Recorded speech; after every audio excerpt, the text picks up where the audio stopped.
जय श्री हरि, जय माता दी, जय आदिशक्ति की। प्रिय भक्तों, आज हम भाद्रपद मास की महिमा सुन रहे हैं।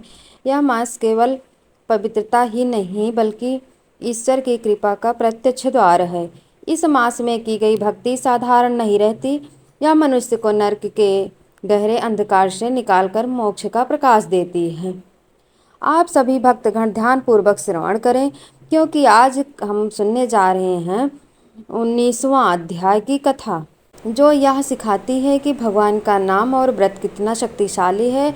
चाहे कोई कितना भी पाप क्यों ना हो, यदि वह भादो मास के पुण्य से जुड़ता है तो उसका भी उद्धार हो जाता है। भादो मास महात्म कथा अध्याय 19। नारद जी विनम्र होकर पिता ब्रह्मा जी के चरणों में बैठकर उन्होंने हाथ जोड़कर कहा, नारद जी, हे पितामह, आपने भाद्रपद मास की 18 कथाएं मुझे सुनाई। उनमें से प्रत्येक कथा ने मेरे हृदय को शुद्ध कर दिया है।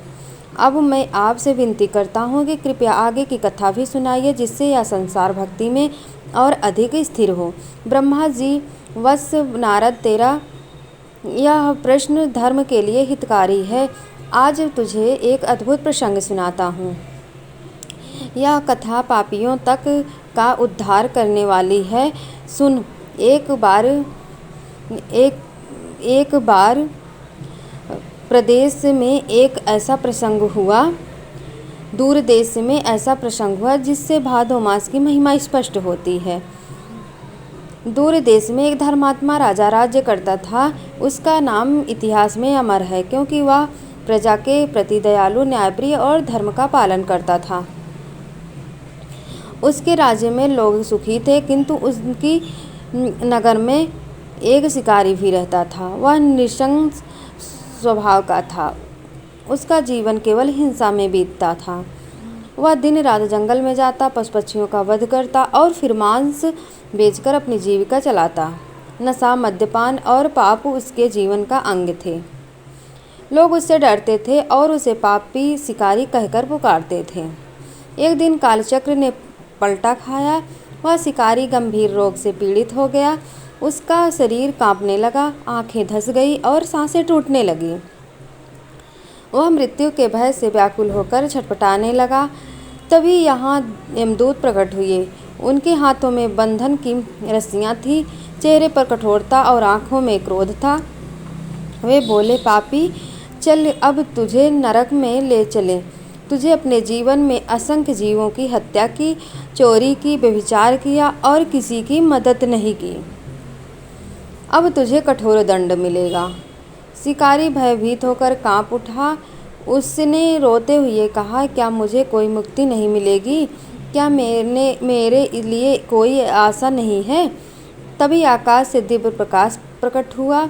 एक देवदूत वहां उतरे, जिनके मुख से तेज निकल रहा था। उन्होंने यमदूतों को रोका और कहा, ठहरो, इसे अभी नरक मत ले जाओ। यमदूत विस्मित होकर बोले, हे यमदूत, यह मनुष्य पाप का पुंज है। इससे कभी धर्म का पालन नहीं किया, फिर इसे नरक में क्यों न ले जाएं?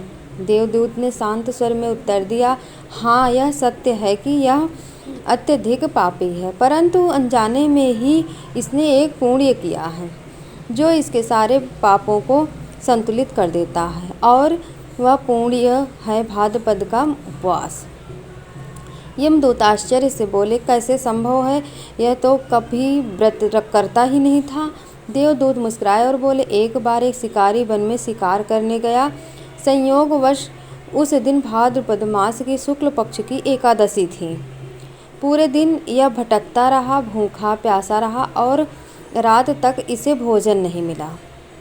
इसी प्रकार अनजाने में ही इसने उपवास कर लिया, और वह उपवास भाद्रपद मास में हुआ, इसलिए इसका प्रभाव असाधारण है।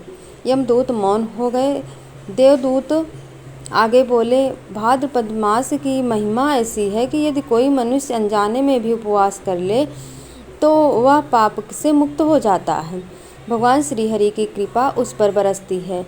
इस शिकारी को नरक नहीं ले जाया जा सकता। तभी दिव्य शंखनाद हुआ। आकाश से प्रकाश की वर्षा होने लगी। भगवान विष्णु के पार्षद वहाँ प्रकट हुए और बोले, हे यमदूतों, इस आत्मा का उद्धार भगवान ने निश्चित कर दिया है। यह भले ही जीवन भर पाप करता रहा, लेकिन भाद्रपद मास का पुण्य इसे ईश्वर धाम की ओर ले जाएगा। इसे हमारे साथ चलने दो।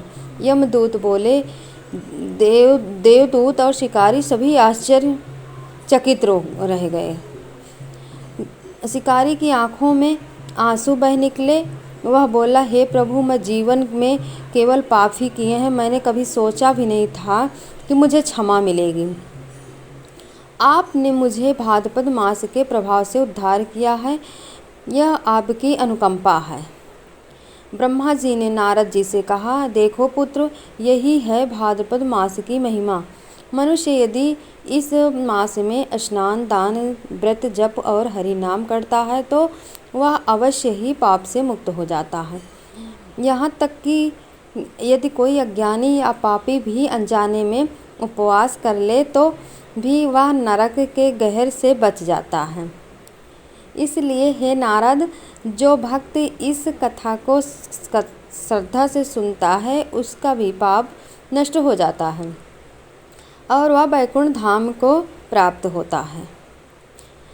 प्रिय भक्तों, इस कथा से हमें यह शिक्षा मिलती है कि भादो मास अत्यंत पवित्र है। चाहे हम छोटे छोटे नियम ही क्यों ना करें, जैसे हरि नाम का जप, थोड़ा उपवास, दान या साधारण पूजा,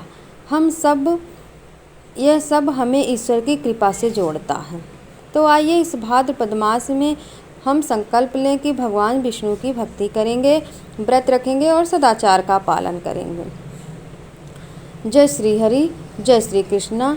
प्रिय भक्तों, आपको वीडियो अच्छी लगी हो तो लाइक, सब्सक्राइब, शेयर करना ना भूलें। हर महादेव। जय श्री कृष्णा। माता दी।